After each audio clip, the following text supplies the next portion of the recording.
If you have been looking for a house and you cannot find one, I'm going to show you how to search for a home like a pro. Essentially, I'm going to tell you what to tell and ask your realtors, and give you a little inside tips and some insight or some thoughts and things to think about to help you find your next home. So let's get started.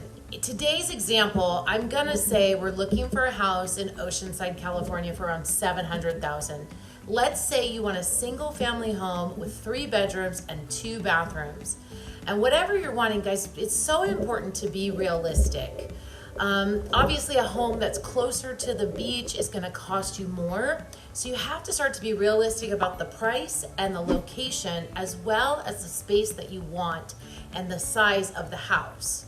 So first thing we're going to do is to look out there and see what is available in the area you want in Oceanside currently. Right. Let's search together on my website, but you could use Zillow or Redfin or anything will work.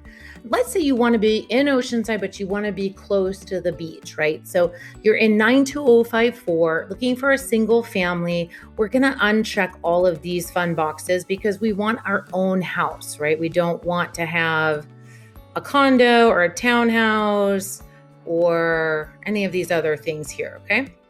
And then we're going to have 3 bedrooms, 2 baths, and we're going to say our maximum price range is going to be $700,000. So we're going to hit search. And we have one house, and it's tiny house, and 1,000 square feet or so.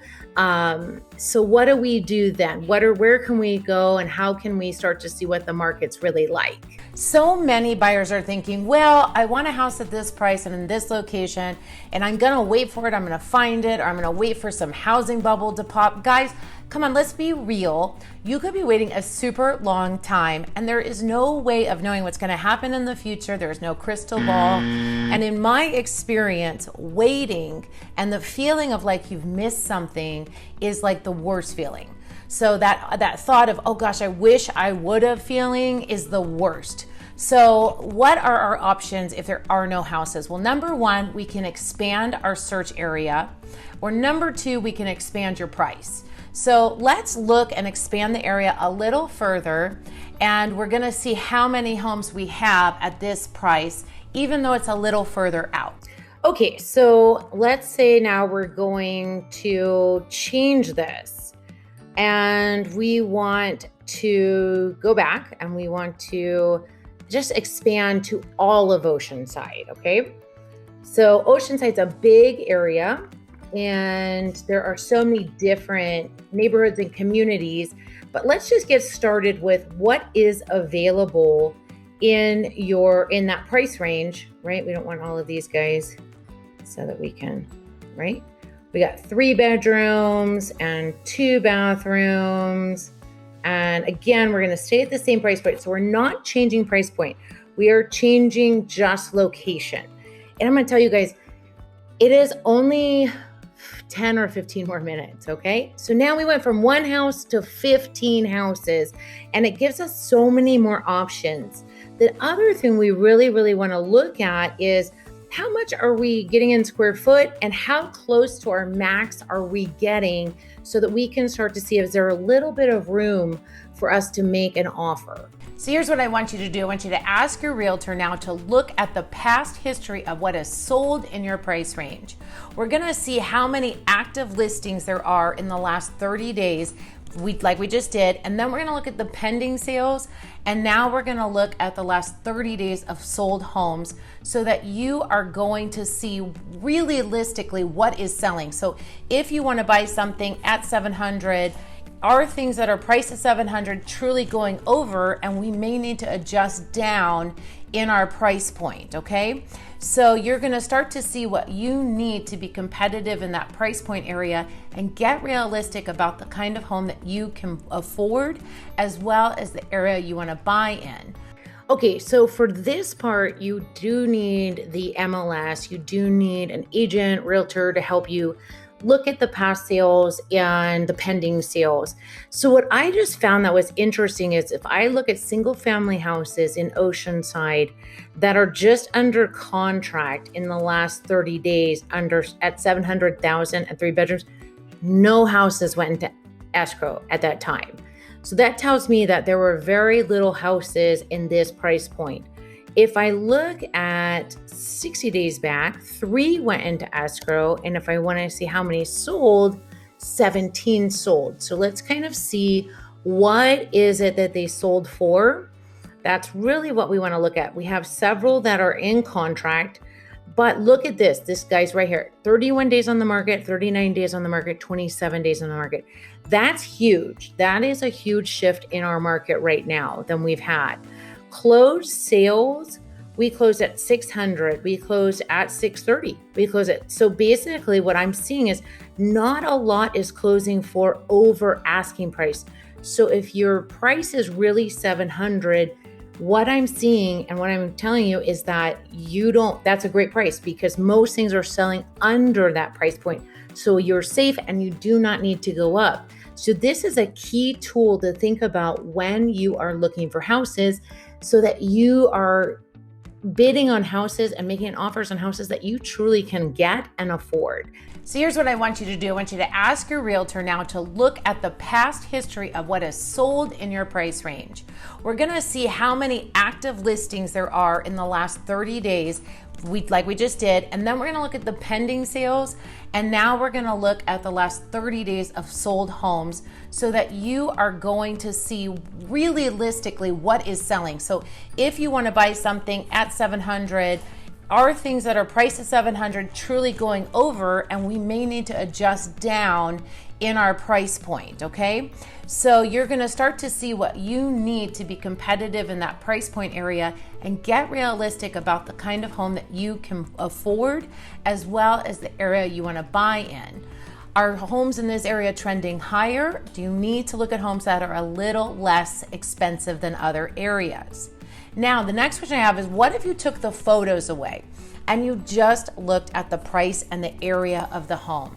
You have to ask yourself if falling in love with the inside of the home is more important than the cost or the location. The big question to you I have to ask is the area worth more to you than the condition of the home? Listen, you guys, you have to live in this home. I need you to ask yourself what is the most important thing when you're buying a home anywhere. Is it the location or is it the condition of the home?